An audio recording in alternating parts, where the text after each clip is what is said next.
am Catherine Le Yaouan, the General Manager of the British Chambers of Commerce in France, or Franco-British Chambers of Commerce. And I'm delighted to welcome you this morning at this webinar on all you need to know about the voluntary carbon market. Just to say a few words for the Chamber. On the Chamber is a non-profit making organization to facilitate Franco-British trade. And Redshaw is a proof of what we can do, because Redshaw is a British company developing in France, and we are delighted to welcome this morning Daniela Azzori, Head of Research and Development at Redshaw Advisors, and Maxence Berthaud, Environmental Market Consultant. And so I think Daniel is located in London and Maxence in Paris, so it's a really good Franco-British company. So Maxence, the floor is yours. Okay, thanks a lot. Just to clarify that I'm also based in London, but also share my time in Paris. So thank you so much for this brief introduction. So hi and welcome everyone to today's webinar on the voluntary carbon market, plus the outlook. So as I said, as Catherine said, I'm Maxence Berthaud, environmental consultant at Redshaw Advisors. And today I'm joined by Danielle Azzori, our Head of Research and Development. And together this morning, we'll try to guide you through everything you need to know about this rapidly evolving field of voluntary carbon market, or the VCM, as we call it more commonly. So get ready to be introduced to many new acronyms. Our goal this morning is to provide you with a comprehensive understanding, whether you're new to the topic or seeking deeper insights into what happened over the last year and the 2025 projection. Can you see all my screen? I hope so. So yes. Okay, great. So this session will begin with an introduction to carbon market and their foundations. We'll explore key frameworks and mechanisms of the VCM. We'll have a look at the project standard and to understand what are the different type of projects. We will also take a look at the current situation regarding approved and non-approved methodologies and the bodies responsible for implementing them. We will find out who are the market participants and how to access these markets.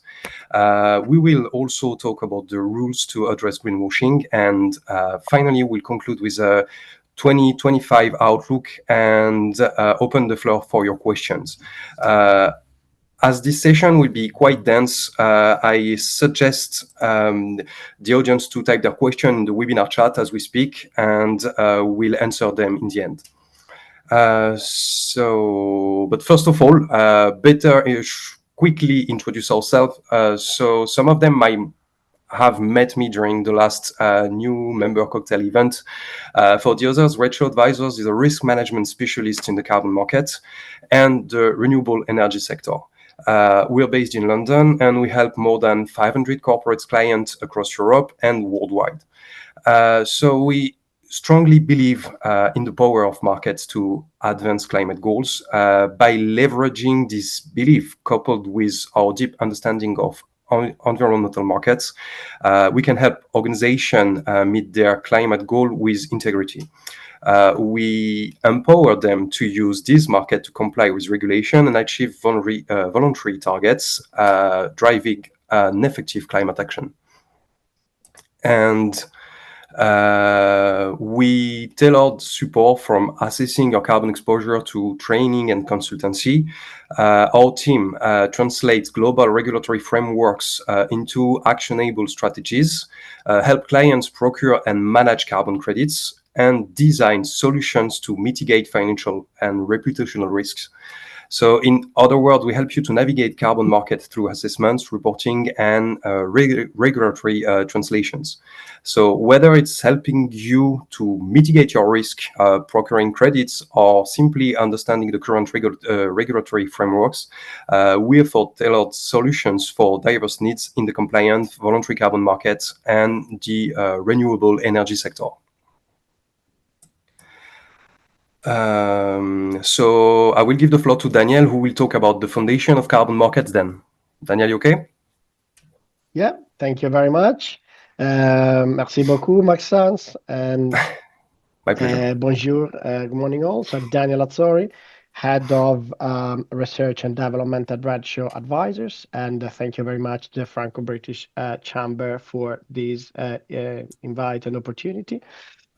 So, foundations of carbon markets. So, really, the purpose of carbon markets, the reason why they were established is to provide economic incentives for cutting down, for reducing emissions, and broadly to help combat climate change and prevent climate change. So the idea is to find ways to reduce the overall level of greenhouse gases in the atmosphere. So in other words, carbon markets are systems where countries, but also companies or individuals can buy or sell units of greenhouse gases emissions so they can meet their climate goals. So in the next slide, so in other words, carbon markets really exist to drive greenhouse gas reductions by giving a monetary value to emissions reductions. In other words, it's a way to create an efficient price discovery mechanism. And again, the objective is really to incentivize sustainable practices, so enabling companies to offset their emissions. So in this diagram, you can see again the overarching goal is to reduce, to cut down carbon emissions. There are different ways you can achieve that. So one obviously is direct regulation, where you just have the government setting legal limits, so mandating the amount of greenhouse gases that can be emitted. For example, emission standards for vehicles and industrial plants.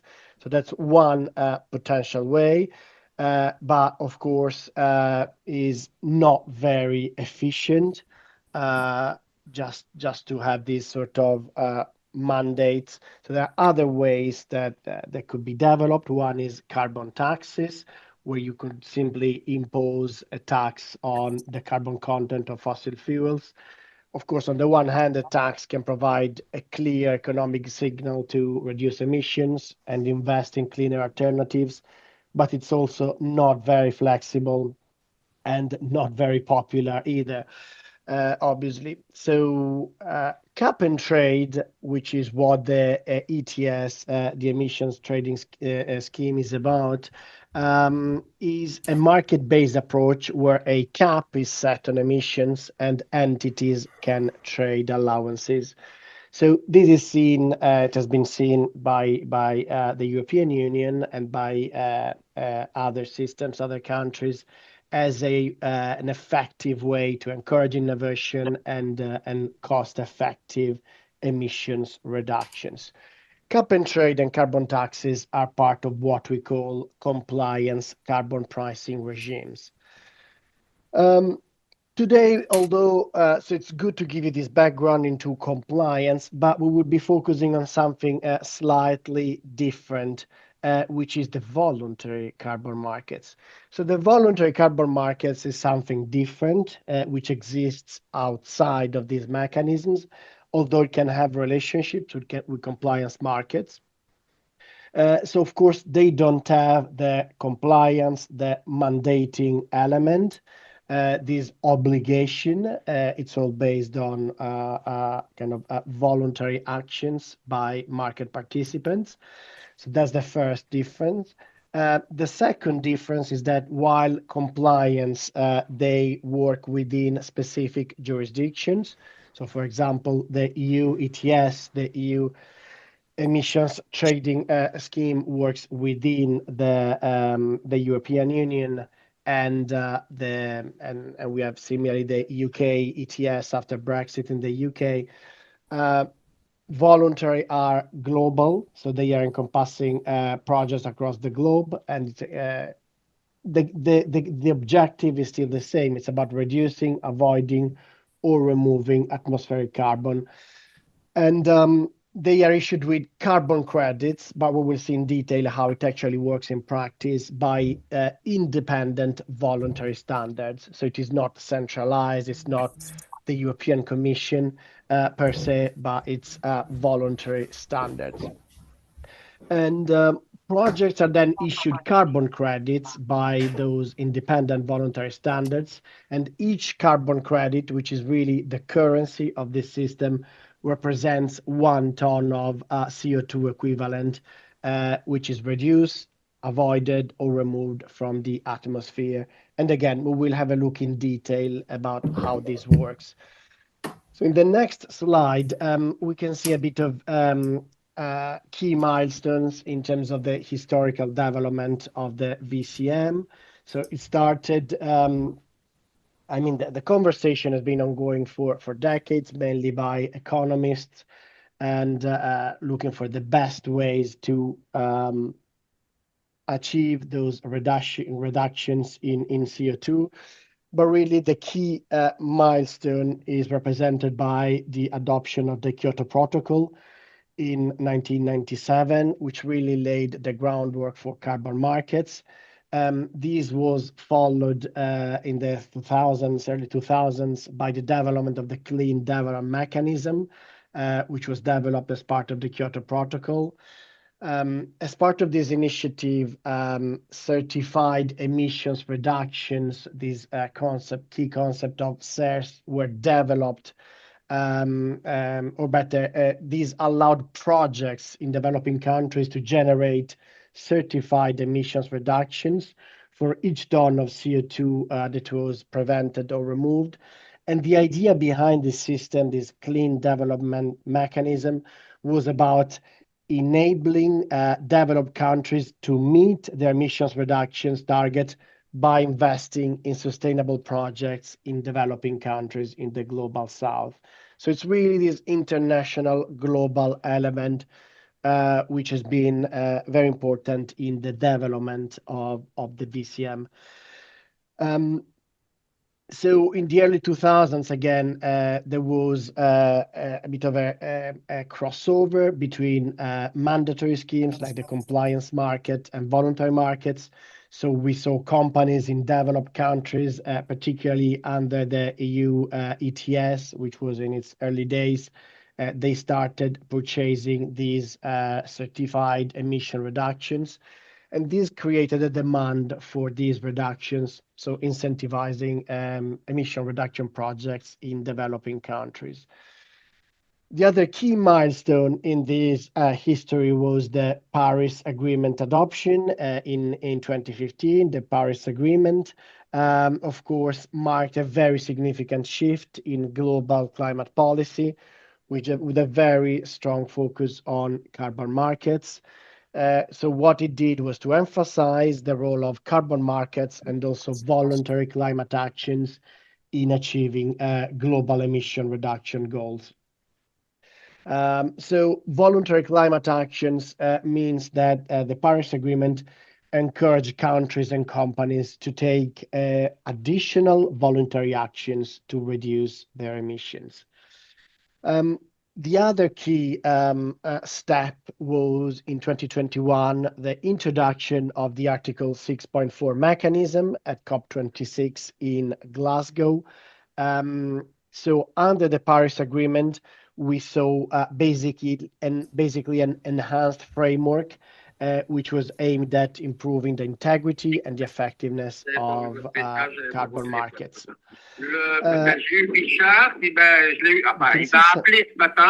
Sorry, there is a bit of background noise, if you don't mind. Maybe putting yourself on mute. C'était 8h, 8h30, ou je sais pas quelle heure il était.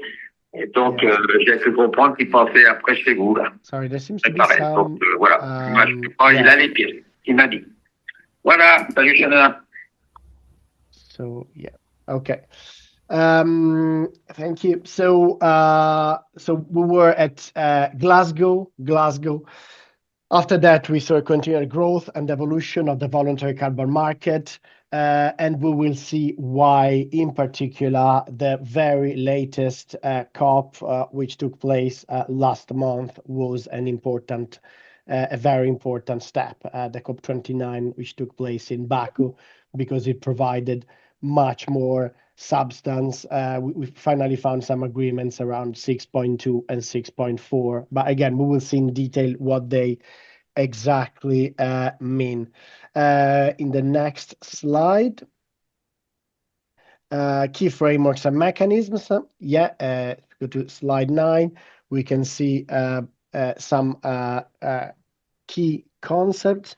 So before delving into 6.2 and 6.4, which are really crucial for the future of the voluntary carbon market, again, I will provide just a very quick overview. This can be a bit technical concept. We just want to give you a flavor of what it is all about. So we saw as part of we defined some key concepts. So the certified emissions reductions, as you remember, were credits generated by projects under the Clean Development Mechanism, the CDM, for each ton of CO2 equivalent, which was either reduced or removed.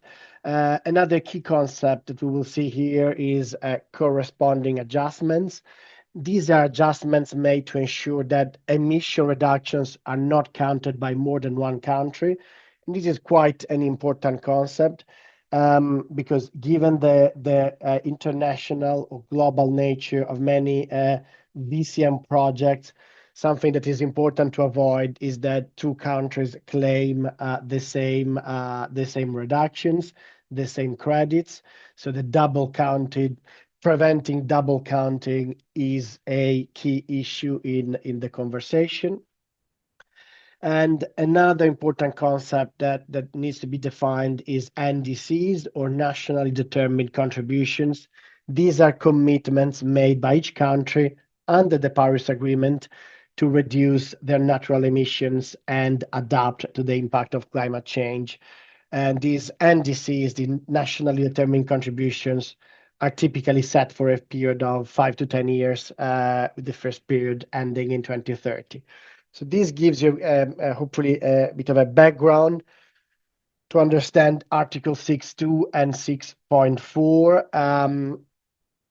These two articles were part of the Paris Agreement, but they are very much today part of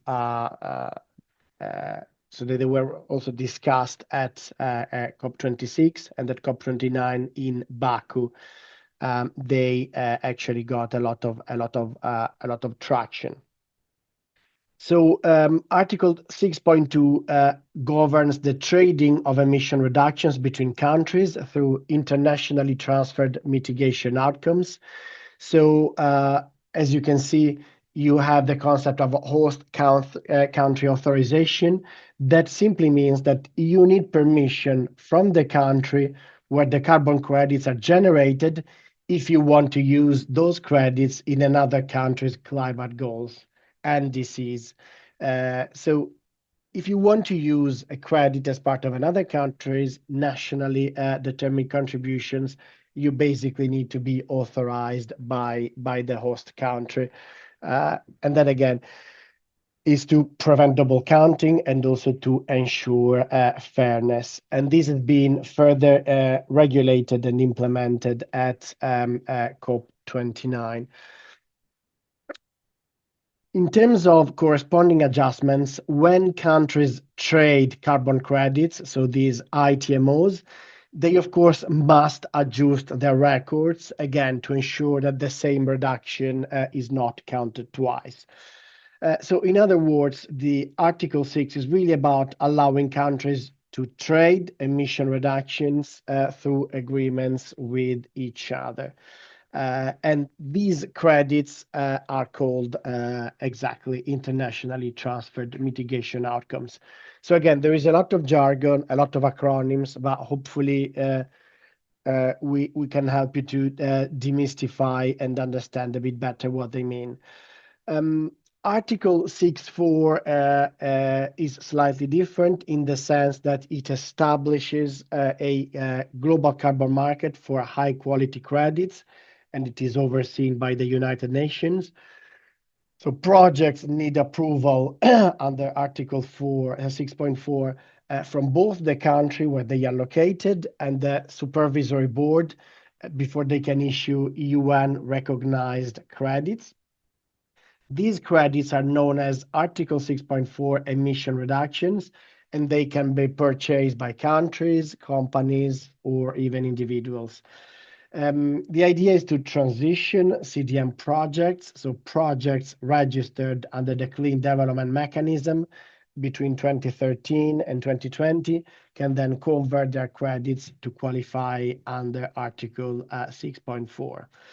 And then these converted credits can be used towards a country's emission reduction goal, their NDCs, but only until 2030. And then for me, the last slide of this section, maybe we'll take questions at the end, if that's okay, about CORSIA. CORSIA, why is it important in the context of VCM? Because it's really sort of a mix between voluntary and compliance market, and is really providing an opportunity, a route to market to some VCM projects. So CORSIA is the carbon offsetting and reduction scheme for international aviation, which was adopted by the International Civil Aviation Organization back in 2018, where airline operators are required to offset their emissions using these CORSIA credits. It's a bit unique in the sense that it presents this blend of voluntary and compliance markets. In the voluntary phase, of course, the participation was voluntary, and that was your pilot phase. Then you have a mandatory phase from 2027 onwards, where participation becomes mandatory for all member states of the ICAO. So your pilot phase, again, which began in January 2021, first phase is 2024, 2026, which is still voluntary, but allows more countries to join and prepare for mandatory compliance. And then in the second phase, from 2027 onwards, all members of the ICAO must participate, ensuring this global coverage and compliance. So these CORSIA credits are kind of the credits of this scheme, and airline operators can use them to offset their emissions. We have a global scope, a global commitment in ensuring that the aviation industry contributes to global emission reduction through a sort of structured but also a phased approach. So hopefully that gave you a bit of a foundation in the different schemes, and I will now hand over to Maxence for the next section. Yeah, thank you so much, Daniele, for that. Now let's talk about the different standard and project type. But basically, we do have the big four standard. So we have Verra, Gold Standard, Climate Action Reserve, and American Carbon Registry. So basically, they dominate the market, each specializing in different methodologies, answering robust credit insurance. Verra is based in the US, and they are a non-profit organization specialized in nature-based solutions like forestry and regenerative agriculture projects. They provide methodologies and guidance to help project developers design and implement carbon reduction projects. Gold Standard is mostly focused on renewable energy, and they are based in Switzerland. Gold Standard has demonstrated its commitment to aligning with the latest developments in the voluntary carbon market, including the core carbon principle, or CCPs, which has been established by the Integrity Council for the Voluntary Carbon Market, or more commonly known as the ICVCM, but I get there later. We also have a Climate Action Reserve, also based in the US, and is standard focused on nature-based projects. And finally, we do have American Carbon Registry, also specialized in nature-based solution. So ACR operates in both compliance and voluntary carbon markets, including California's cap and trade market, and also CORSIO scheme that Daniele just talked about. We also have new standards like Pure Earth, focused on engineered removals, while the UK Woodland Carbon CO2 Code support forestry projects. These entrance diversifies options and methodologies. I also have to mention ART, which stands for Architecture for RED Plus Transaction. The RED Plus standard stands for Reducing Emissions from Deforestation and Forest Degradation, and it is a global effort that aims to incentivize government to reduce greenhouse gas emission caused by deforestation and forest degradation. Now let's look in more details at the different project type. I will try to keep it as simple as possible.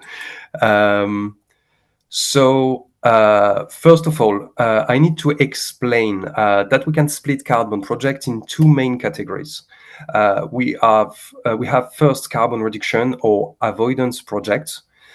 These projects focus on preventing greenhouse gas emissions from entering the atmosphere in the first place.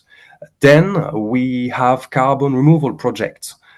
These projects actively remove carbon dioxide from the atmosphere and store it long term. So, in a sense, carbon reduction and avoidance projects are it's about stopping the problem at the source, while carbon removal is about cleaning up the mess we already created, if I may say.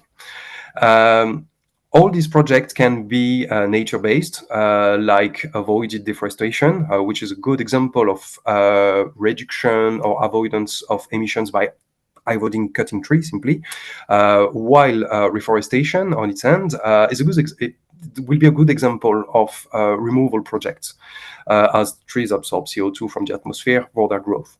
A good example of technology-based projects in reduction avoidance is the use of renewable energy, avoiding associated with emission using fossil energy. On the removal side, we have direct air capture, which is a good example of technology used to remove emission from the atmosphere. And we do so. Carbon dioxide removal, or CDRs, is a growing subsector. So that will employ techniques like afforestation and geological sequestration. We do have giant firms like Microsoft who have invested significantly in removals, which vary in storage duration from decades to millennia. Carbon removal projects have risen in popularity lately and will become really important, as they are the only type of credit which can be used to meet net zero claim. This will be explained later. The main standard for CDR is Pure Earth, as they are focused on this type of projects.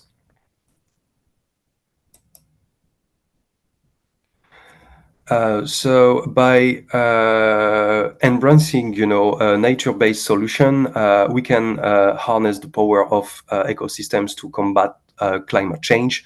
The development of new technologies, like the one by Vera in collaboration with Amazon, for example, the strong government support, like the Woodland Carbon Code or WCC in the UK, which is a high integrity standard for forestry projects, and also the corporate partnerships are driving the growth of this sector.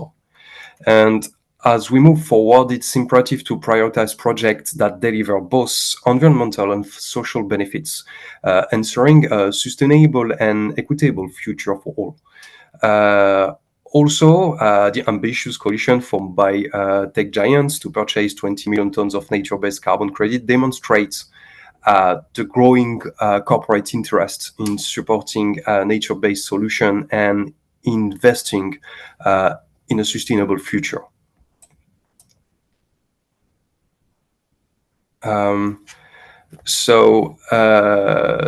Technological approaches like direct air carbon capture and storage, or DACCS, are essential for scalable removals. Recent EU and UK regulation aim to certify and integrate these techniques into compliance markets. So companies subject to ETS could reduce their compliance costs by using these technology-based removal projects. Now, let's look at the different methodologies. So, I don't know if you can see my slide. Oh, damn it. So we can have a look at this slide. So we can see the core carbon principle methodologies, which is simply a setup of 10 guidelines created by the ICVCM, and to ensure that the market is still keeps its own integrity, and avoiding a lot of different issues like calculation and so on, to make this market more transparent and to incentivize, the use of good projects and good best methodologies. So oh, now you can see the slide. I'm sorry.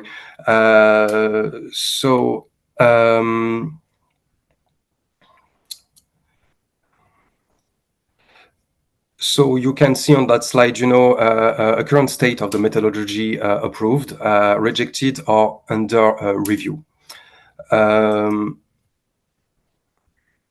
Well, yeah, won't go too much into details on this slide, but it's just to show you how the VCM methodologies are constantly evolving. So they need to be updated to keep high integrity within the VCM. This is to avoid or address issues like data inaccuracy that can lead to overcrediting, miscalculation, or forecasts, capture avoidance emissions, or using outdated, inaccurate benchmarking, who are leading to integrity concerns about the VCM. Also, the technological and scientific innovation will also drive the future of these methodologies. Now over to Daniel to talk about the market participants. Thank you very much, Maxence. So in my next slide, you can see a bit how the taxonomy, the ecosystem of the VCM market has been evolving. So on the one hand, you have project investors, which is really kind of financing the development of offset projects. So they provide the financial resources needed to develop those offset projects. And of course, their investment is crucial because they initiate and then continue projects that generate carbon offsets. Then you have the project developers. They are creating and managing those projects that produce carbon offsets. They identify the opportunities, design the projects, and ensure projects meet the required standards. You also have validators and verifiers. So Maxence has been stressing how the concept of a high integrity is important. So you need to have some sort of third parties ensuring the credibility of emission reduction projects, validating those project plans, and then also verifying that the projects indeed achieve the claimed emission reductions. We will see in a couple of slides how this takes place throughout the process, throughout the lifetime of the project. So it is not just a one-off at the beginning. Standards and registries, they develop methodologies. So Maxence talked us through the methodologies. Standards and registries are really producing the methodologies used by project developers. They oversee the registration and the verification of projects and then issue credits accordingly. They also produce the guidelines for project developers. So they have a very important role. You also have retailers. They are purchasing large quantities of projects. So they truly act as intermediaries in the carbon markets, and they really facilitate the transactions between developers and the end users. So they really contribute because we are talking about a market. So you really need to have these kind of market-based element as well. These are the retailers, but also the brokers acting as middlemen between developers and end users. So you have a lot of market players. The end users are companies or individuals, of course, who end up purchasing carbon credits. So they use the credits to offset their own residual emissions and contribute to sustainability goals. So you can see how a rich market ecosystem has been developing in the VCM. Now, in the next slide, we will see a bit more in detail how the process. Okay, the VCM value chain. So this is another way really to visualize the market players. So you have your project developers at one end of the spectrum with the validators, the verifiers, the technical partners, the banks, the funds, the investors, the corporates. Then you have the standard registries, which have been covered by Maxence, and the quality and rating agencies. We will zoom in a bit more on the rating agencies in a bit. You have your exchanges and platforms. So we saw the different role of retailers and brokers. And finally, you have your voluntary offsetters. This is just a way to visualize how the previous role sort of play and act together in the market. By the way, if you have any questions, please feel free to send them in the chat, and then we will pick them up either during the presentation or at the end. But yeah, please do send us your questions. In the next slide, we will focus a bit more on the process, of a carbon credit project from the supply side. So we start, of course, with the methodology development, which is about establishing the rules and the procedures for how a project will generate carbon credits. So we have these methodologies really, and that involves creating a detailed plan that it's outlining how the project will reduce or remove greenhouse gases. And we saw before the difference between reductions and removals in that respect. The second stage is your project design document, or PDD, and project validation. So this is a comprehensive document that describes the project, its goals, its methods, expected outcomes. It's really serving as a sort of a blueprint for the project. The project validation stage is where independent validators review the PDD to ensure it meets all the standards and methodologies. So the validation is really confirming the project's potential to generate carbon credits, if that's the case. Then there is the project financing and registration, where, of course, it's about securing the funds to cover the costs of the project development and its implementation. And these can come from investors, from grants or loans. The registration is where the project is then registered with a recognized carbon standard or registry. And of course, this is about ensuring that the project is officially recognized and can finally issue carbon credits. The project is then implemented, so the project is carried out, is put into practice according to the PDD, and what we mentioned before is this monitoring element. So it's about having a continuous monitoring to track the project's progress and ensure that the project adheres to the planned methodology. Verification, where you have independent verifiers assessing the project's performance to verify that actually the project has indeed achieved the claimed emission reductions or removals. The outcome is about the verification report confirming the actual amount of carbon credits generated. Then you have the credit issuance and registration. So once verified, carbon credits are issued to the project, where each credit represents 1 ton of CO2 equivalent reduced or removed. The registration is about credits finally registered on the registry of a voluntary standard, and this is about ensuring transparency and traceability of the credits. The final stage is where finally you have these issuance on the registry of a voluntary standard, and this is where the issued credits are listed on a recognized voluntary carbon standard registry. And so now these credits can be bought and sold in the carbon market.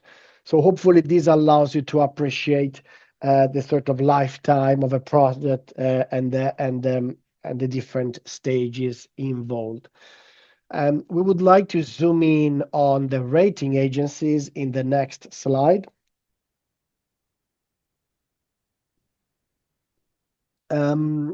But before getting there, we can actually have a look at the demand side, where you have, so similar to what we have seen on the supply side, on the demand side, we have corporates procuring carbon credits to meet their carbon neutral or net zero targets, or positive corporate social responsibility benefits.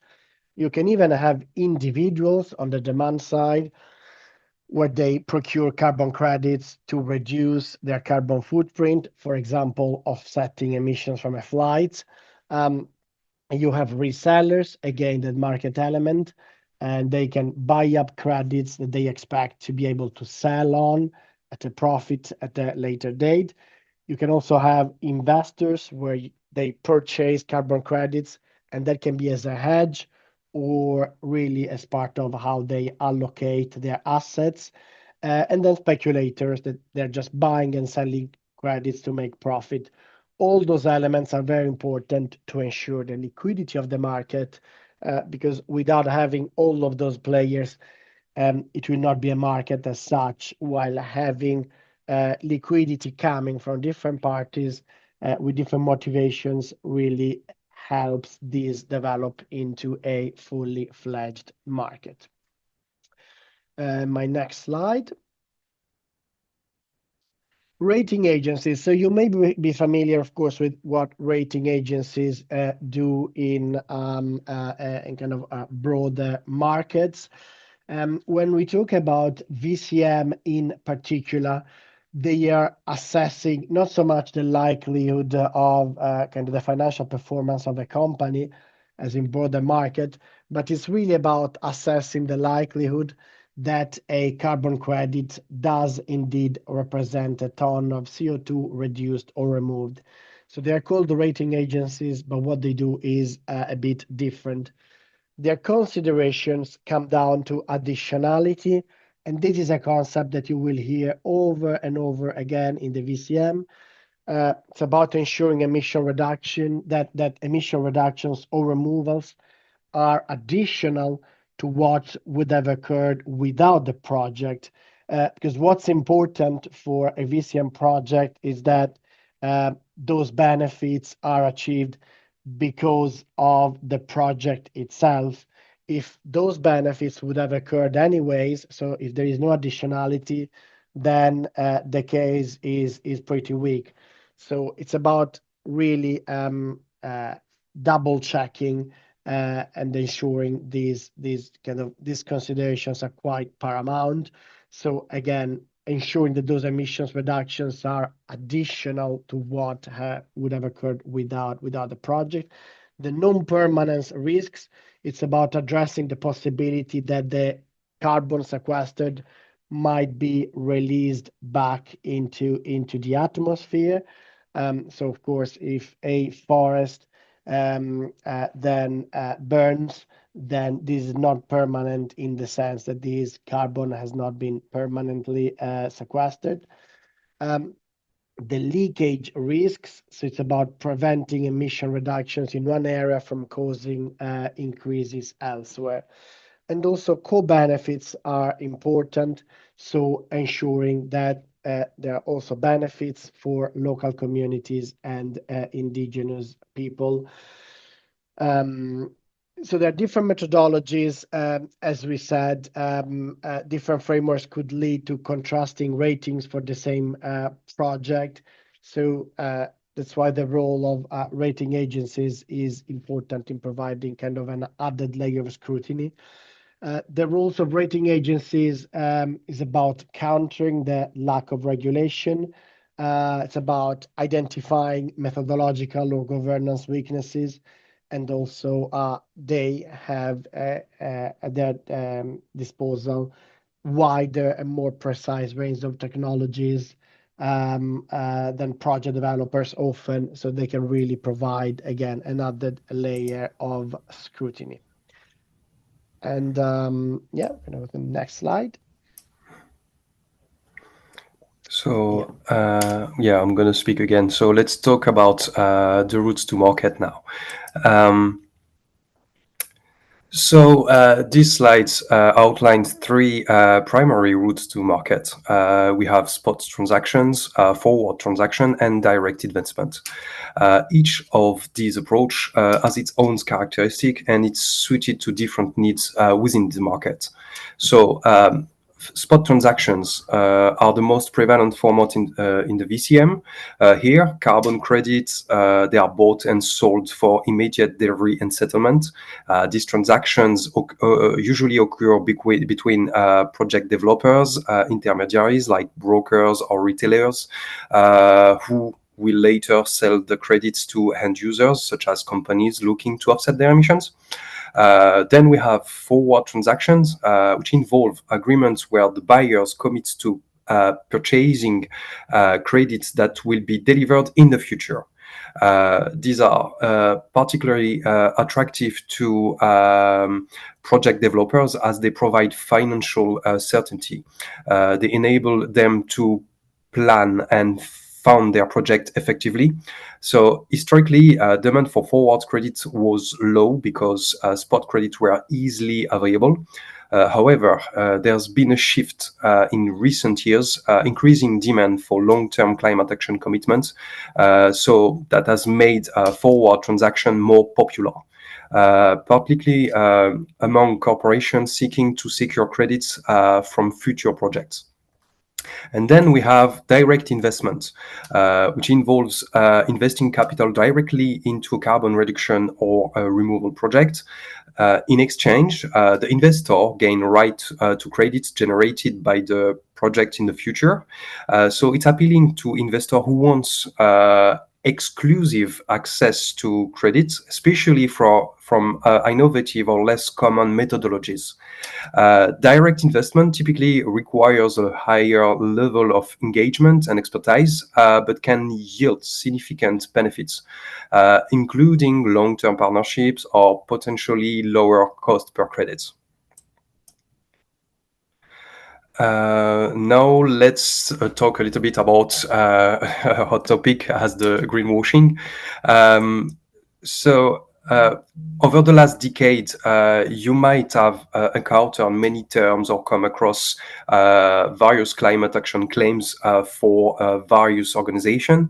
However, to understand what these claims really mean, we need to understand the key distinction in particular between net zero and carbon neutral. So let's break this down together while also exploring the types of carbon credit that play a pivotal role in these strategies. So there's there's no shortage in term of term, I'm sorry, in the climate action space. So we have net zero, carbon neutral, climate positive, each reflecting different goals and methodologies. While they all contribute to reducing environmental impact, they differ in how they achieve this outcome.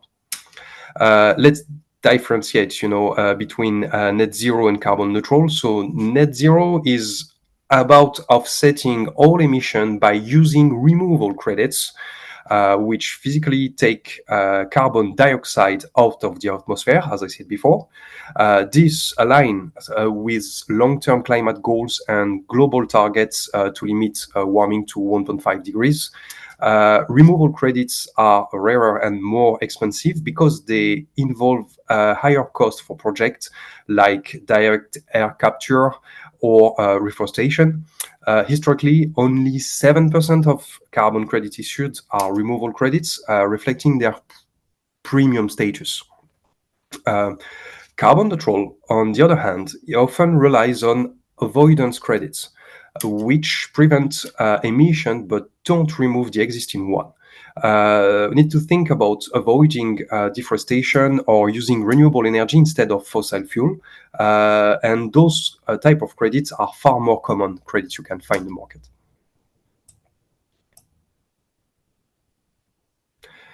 So about greenwashing, so it's a term used to describe deceptive marketing practices that make company or product appear more environmentally friendly than it really is.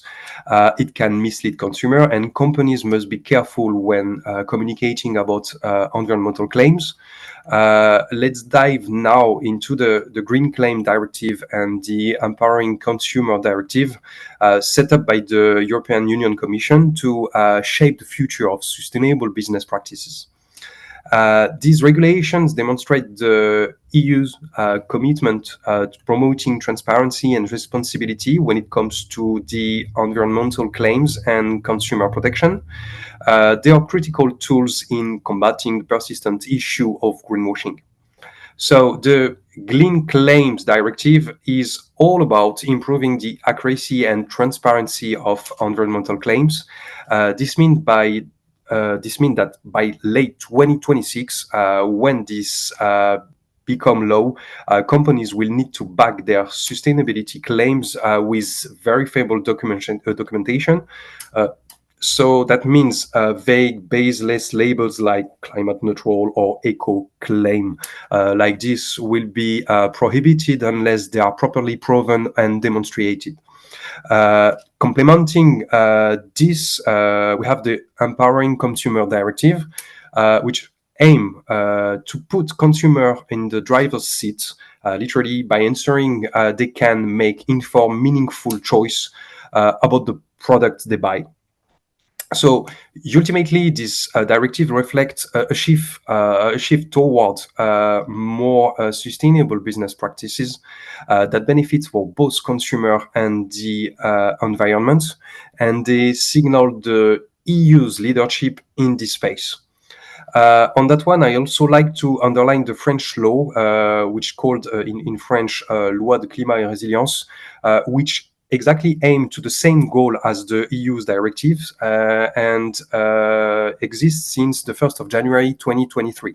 So that shows how France is ahead of for the best practices in terms of climate action.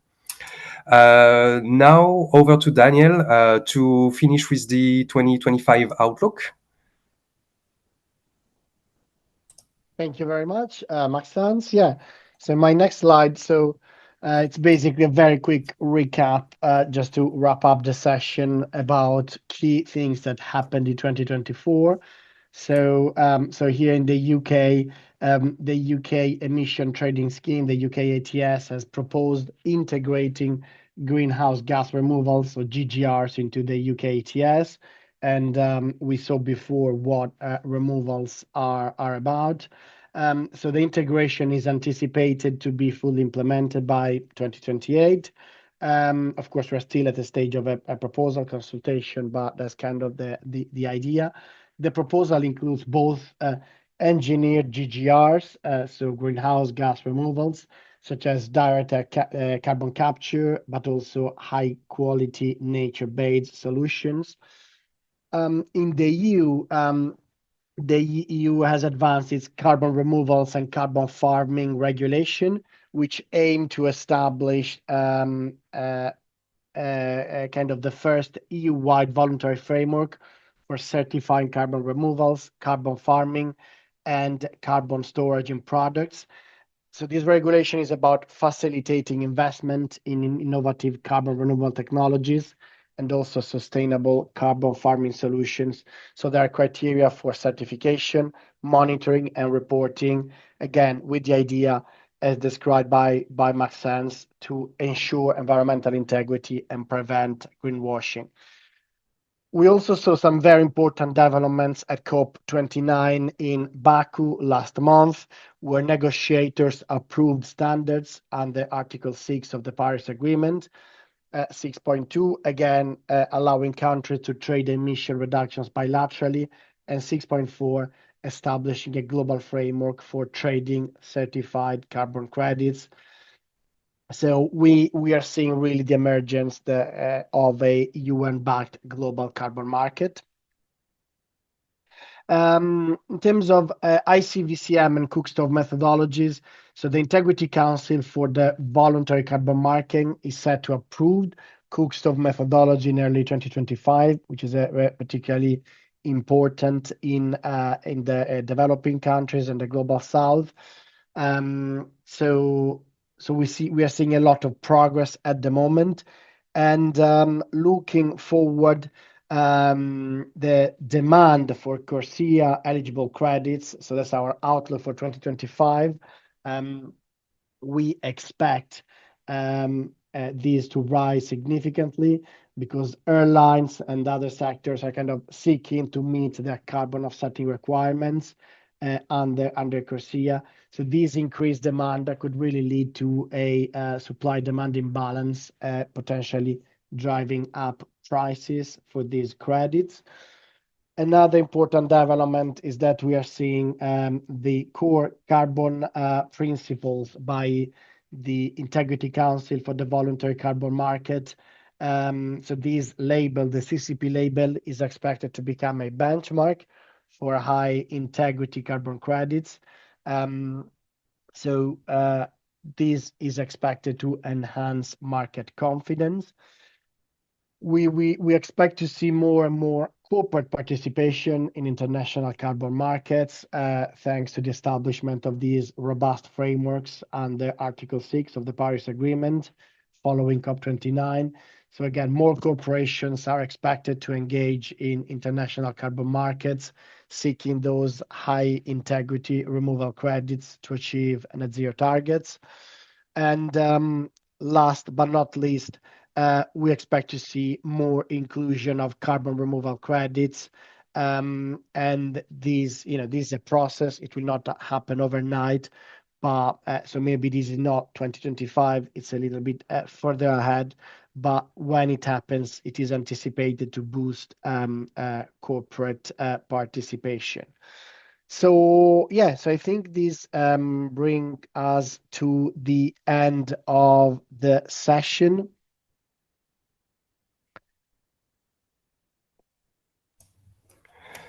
Yeah, exactly, Daniel. I think we said everything we had to say about this dense topic of the VCM market. So now we can open the floor to your question. I'm mindful of the time, so I think we can just take a question. We have a question in the chat. Sure, let me have a look. I need to see my screen.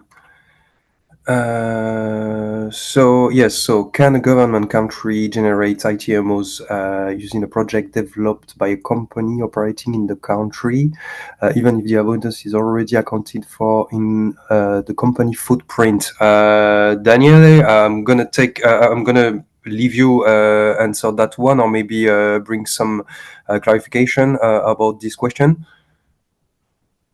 Yeah, I think it's a bit of a technical question that we would be more than happy to maybe to take it bilaterally. Yeah, but it's a bit of a Yeah, this one is a bit technical. Yes, would be a bit long to answer that one. Yeah. But yes, but if there's no any more questions, so that means we explained properly and we did the job this morning. So thank you so much, all of you, for your attention. And I would be once again more than happy, to answer any question you may have. You can feel free to send us an email or quickly call us, to discuss this further. And I would be more than happy to answer that. So I'm going to leave to a close there. And thank you again for your time. I wish you a really great Tuesday and the rest of the week. And I hope we will be able to organize another session, to go more in details into the VCM according to the first reaction we have from this first webinar. So thank you again for your attention, and have a great day. And I hope I will be able to speak to you soon. Bye. Thank you very much. Bye-bye.